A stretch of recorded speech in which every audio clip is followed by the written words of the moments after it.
እውነትን ፍለጋ ከምትለው የመጽሐፍ ቅዱስ መድበል ውስጥ እውነት ምን ማለት እንደሆነ አስቀድሜ መናገር እፈልጋለሁኝ።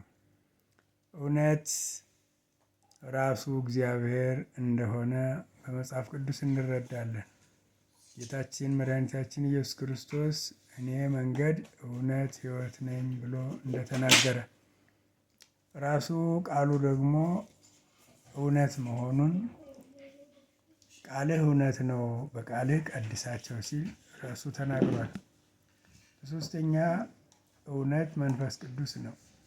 የእውነት መንፈስ በመጣ ጊዜ ወደ እውነት ሁሉ ይመራችኋል ተብሎ እንደተጻፈ መንፈስ ቅዱስ የእውነት መንፈስ መሆኑን ከቃሉ እንረዳለን።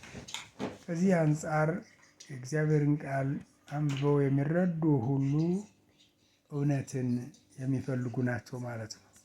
ቃሉ ወደ ዘላለም ሕይወት የምንገባበት፣ ከእግዚአብሔር ጋር የምንታረቅበት፣ ክርስቶስ በመስቀል ላይ ተሰቅሎ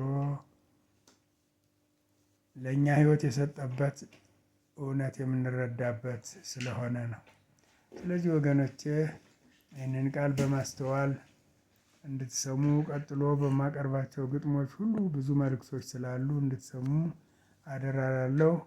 ሰብስክራይብ እንድታደርጉ አሳስባለሁ።